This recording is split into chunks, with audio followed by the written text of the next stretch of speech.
नमस्कार, जय जोहार। छत्तीसगढ़ न्यूज में आपका बहुत बहुत स्वागत है।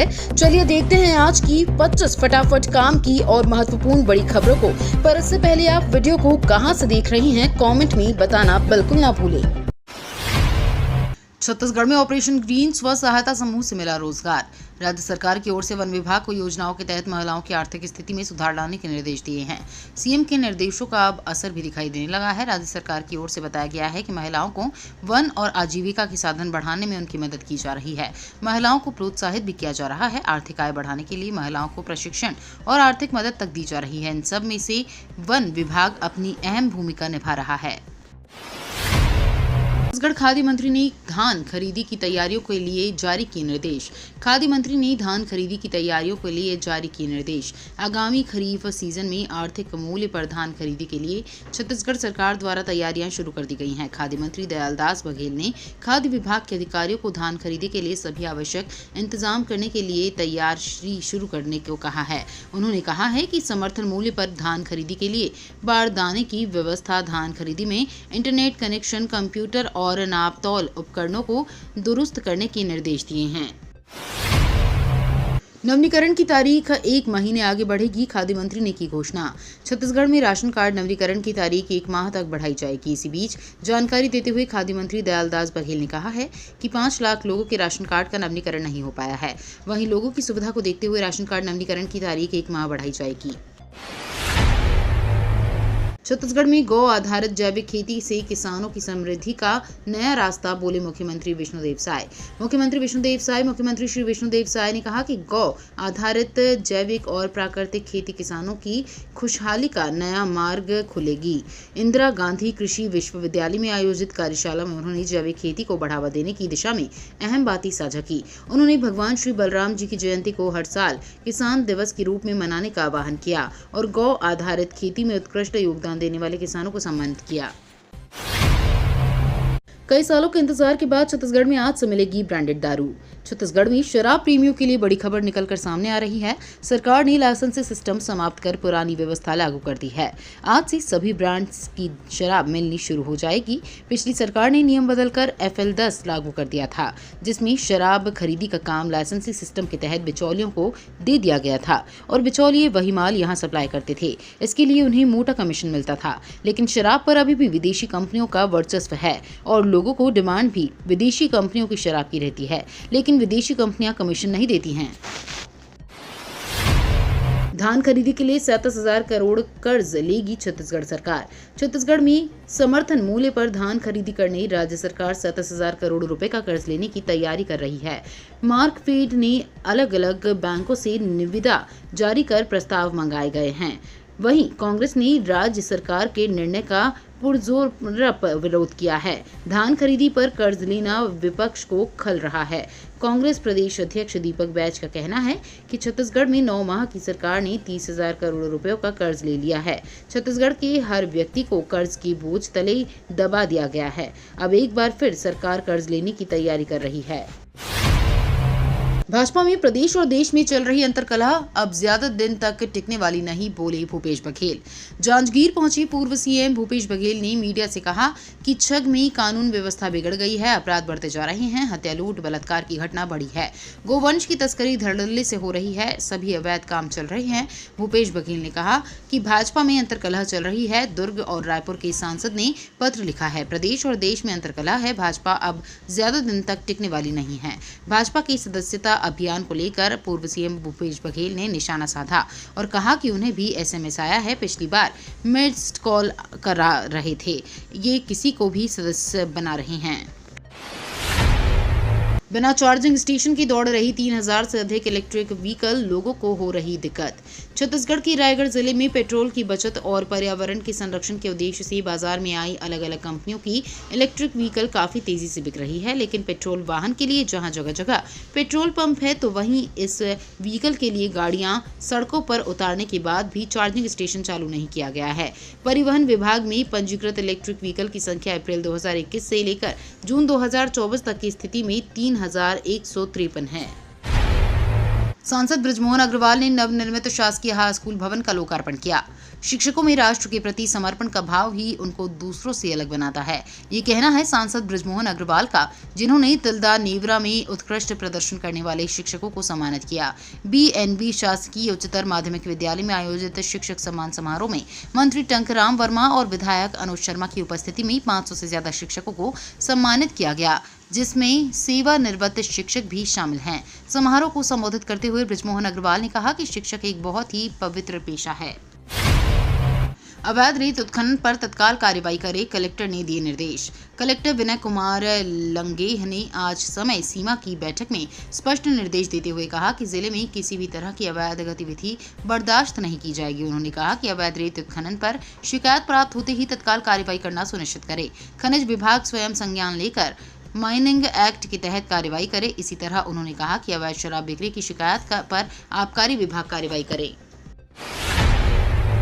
जिला हॉस्पिटल में स्थापित डायलिसिस सेंटर मरीजों के लिए बना वरदान। जिला हॉस्पिटल बलौदा बाजार में 2 वर्ष पूर्व स्वास्थ्य विभाग एवं DMF के सहयोग से अत्याधुनिक डायलिसिस सेंटर की स्थापना की गई है, जिसके अब सकारात्मक परिणाम जिले के किडनी मरीजों को मिल रहा है। जिले के दूर दराज के ग्रामीण क्षेत्रों से मरीजों का डायलिसिस के लिए यहां आना होता है, ऐसे में उन्हें इसका पूरा लाभ मिल रहा है। दिसंबर 2023 से लेकर अगस्त 2024 तक प्रति दिवस 3 डायलिसिस सेशन प्रति मशीन के अनुसार अब तक 2688 सेशन किए गए हैं। इस संबंध में जिला मुख्य चिकित्सा एवं स्वास्थ्य अधिकारी डॉक्टर राजेश कुमार अवस्थी ने बताया कि प्रधानमंत्री राष्ट्रीय डायलिसिस कार्यक्रम अंतर्गत निःशुल्क डायलिसिस सुविधा दी जा रही है। महिलाओं की आर्थिक समृद्धि की नई इबारत लिख रहा है छत्तीसगढ़ वन विभाग। छत्तीसगढ़ के मुख्यमंत्री विष्णुदेव साय ने वन विभाग को महिलाओं के आर्थिक सशक्तिकरण के लिए विशेष निर्देश दिए हैं। उन्होंने वन विभाग की विभिन्न योजनाओं और कार्यक्रमों में महिलाओं की भागीदारी सुनिश्चित करने तथा उन्हें आत्मनिर्भर बनाने के साथ साथ उनके आर्थिक स्थिति में सुधार के सभी संभव प्रयास करने कहा है। उन वन उत्पादकों से जुड़े कार्यों एवं अन्य आजीविका मूलक कार्यों में महिलाओं की अधिक से अधिक सहभागिता को प्रोत्साहित करने, उन्हें प्रशिक्षण और वित्तीय सहायता प्रदान करने के निर्देश दिए हैं, जिसके बेहद ही सुखद परिणाम देखने को मिल रहे हैं। छत्तीसगढ़ से विशाखापट्टनम की यात्रा अब होगी और भी 23-15 सितंबर से दौड़ेगी दुर्ग विशाखापट्टनम वंदे भारत एक्सप्रेस। छत्तीसगढ़ को उसकी दूसरी वंदे भारत एक्सप्रेस मिलने जा रही है, जो 15 सितंबर से दुर्ग से विशाखापट्टनम के बीच दौड़ेगी। रेलवे मंडल ने इसके लिए तैयारियां शुरू कर दी हैं। इस नई ट्रेन के लिए लोको पायलट, TTE और कोच अंटेडर भी रिजर्व किए जा रहे हैं। गौरतलब है कि प्रदेश की पहली वंदे भारत एक्सप्रेस दिसंबर 2022 से बिलासपुर से नागपुर के बीच चल रही है। वहीं नई वंदे भारत ट्रेन रायपुर के बजाय दुर्ग से चलेगी, जिसका प्रमुख कारण दुर्ग में कोचिंग यार्ड की उपलब्धता है। छत्तीसगढ़ में बढ़ रहे अपराधों के खिलाफ आक्रोशित महिला कांग्रेस। छत्तीसगढ़ में मजबूत विपक्ष कांग्रेस पार्टी सरकार को लगातार घेरने का प्रयास कर रही है। प्रदेश में कांग्रेस अलग अलग मुद्दों को लेकर घेर रही है। पिछले दिनों छत्तीसगढ़ कांग्रेस युवा कांग्रेस NSUI के बाद अब प्रदेश स्तर पर महिला कांग्रेस द्वारा प्रदर्शन किया जा रहा है। छत्तीसगढ़ महिला कांग्रेस ने CM आवास का घेराव करने का निर्णय लिया है। प्रदेश में लगातार महिलाओं पर बढ़ रहे अत्याचार के खिलाफ महिलाएं लामबंद हुई हैं। इसके लिए प्रदेश भर से कांग्रेस की महिला कार्यकर्ता एकत्रित हुई हैं। पानी पानी हुआ छत्तीसगढ़, ज्यादातर नदियां खतरे के निशान के ऊपर, गंगरेल से छोड़ा गया पानी।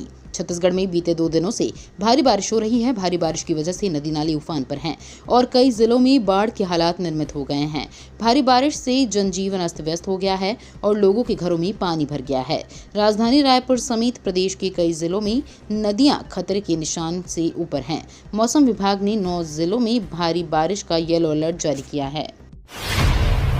कलेक्टर ने बच्चों को कुपोषण से मुक्त करने, सुपोषित छत्तीसगढ़ बनाने अधिकारियों को दिलाई शपथ। कलेक्टर संबित मिश्रा द्वारा जिले में 6 वर्ष के कम आयु के बच्चे में पोषण स्तर के आंकलन हेतु वर्ष 2024 में दिनांक 12 सितंबर से 23 सितंबर 2024 तक सभी आंगनबाड़ी केंद्रों में वजन त्योहार आयोजन को लेकर समस्त विभाग प्रमुखों को बैठक कर आवश्यक निर्देश दिए गए। इस दौरान महिला एवं बाल विकास विभाग को निर्देशित किया गया कि समस्त सेक्टरों का क्लस्टर तैयार कर सुपरवाइजर की उपस्थिति में 100% बच्चों का सही वजन लिया जाना है। इसके लिए प्रत्येक गांव एवं नगरीय क्षेत्र के वार्डों में जन जन को कुपोषण के प्रति जागरूक करना है।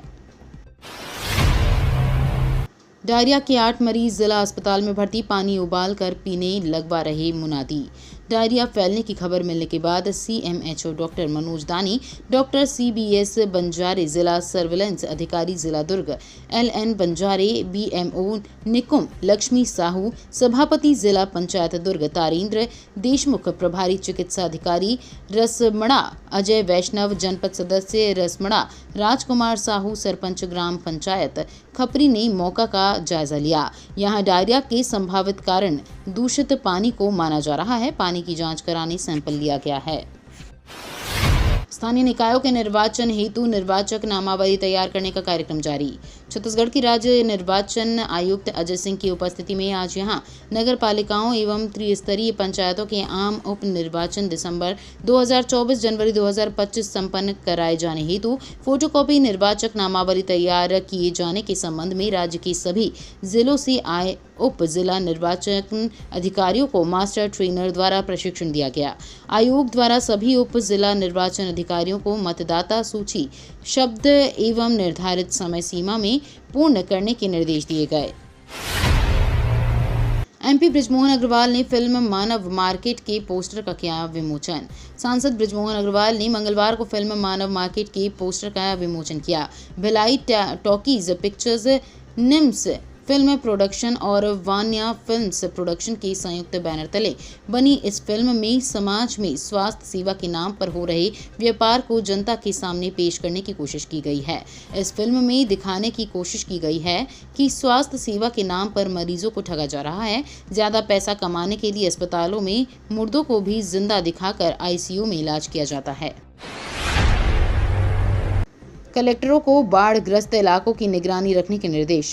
प्रदेश के रायपुर समेत कई जिलों में भारी बारिश के कारण स्थिति गंभीर हो गई है। सुकमा, दंतेवाड़ा और नारायणपुर के स्कूलों में छुट्टी कर दी गई है। बस्तर संभाग के जिलों में जल भराव और रास्तों के कटने से जनजीवन प्रभावित हुआ है। सुकमा जिले के तोंगपाल क्षेत्र में बाढ़ का पानी घरों में घुसने से 20 मकान ढह गए हैं और प्रभावित 35 परिवारों को सुरक्षित स्थानों पर ले जाया गया है। भारी बारिश के चलते नेशनल हाईवे 30 पर आवागमन बंद हो गया है और कई जिलों में नदी नाले उफान पर हैं। सुकमा जिले का सड़क संपर्क उड़ीसा, तेलंगाना और आंध्र प्रदेश से टूट गया है।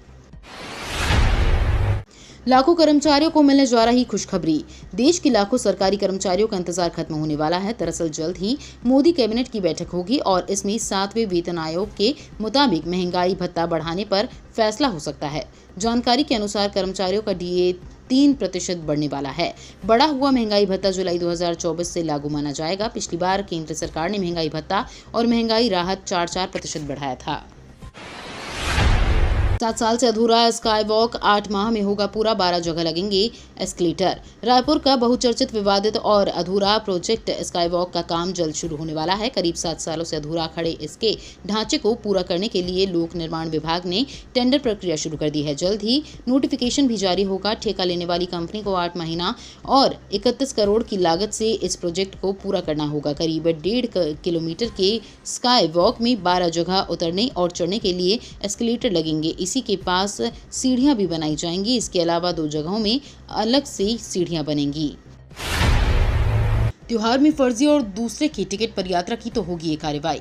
भारतीय रेलवे ट्रेनों में अब फर्जी और एडिट किए गए टिकट के साथ यात्रा करने वाले लोगों पर नकेल कसने जा रहा है। आने वाले दिनों में रेलवे एक ऐसा ऐप लॉन्च कर रहा है जिससे तुरंत ही टिकट के असली या नकली होने का पता लगाया जा सकेगा। इसे TTE एंड्रॉयड ऐप को centre for railway information system ने तैयार किया है। इसे खासतौर पर ट्रेनों में यात्रियों के टिकट के लाइव सत्यापन के लिए बनाया गया है। NHAI ने बदला पुराना नियम, अब इन लोगों को भी देना होगा टोल टैक्स। देश में टोल टैक्स कलेक्शन के लिए global navigation satellite system launch हो रहा है। इसके तहत गाड़ियों में GPS डिवाइस इंस्टॉल किया जाएगा और इस सिस्टम वाली गाड़ियों के लिए अलग लेन होगी। इन लेन में दूसरी गाड़ियां आने पर उनसे 2 गुना टोल लिया जाएगा। इस सिस्टम से लैस वाहन मालिकों को टोल रोड पर 20 किलोमीटर तक कोई टोल नहीं देना होगा। 20 किलोमीटर के बाद जितनी दूरी तय होगी उसके हिसाब से टोल लिया जाएगा। साइबर क्राइम पर लगेगी लगाम, केंद्र सरकार कर रही 5000 कमांडो को तैयार। साइबर अपराध से निपटने के लिए सरकार अगले 5 सालों में 5000 साइबर कमांडो को प्रशिक्षित और तैयार करने की योजना बना रही है। ये जानकारी केंद्रीय गृह मंत्री अमित शाह ने भारतीय साइबर अपराध समन्वय केंद्र के प्रथम स्थापना दिवस समारोह पर कही है। साइबर अपराध के खतरों को देखते हुए गृह मंत्री अमित शाह ने कहा है कि साइबर सुरक्षा के बिना इस समय राष्ट्र का विकास असंभव है। गृह मंत्री अमित शाह ने कहा, साइबर अपराध की कोई सीमा नहीं है, इसलिए सभी हितधारकों को इससे निपटने के लिए एक साथ आना चाहिए। साइबर सुरक्षा के बिना इस समय राष्ट्र का विकास असंभव है। ये तो थी आज की बड़ी खबरें। अगर आपको न्यूज़ पसंद आई हो तो वीडियो को लाइक और शेयर करना बिल्कुल ना भूलें। धन्यवाद।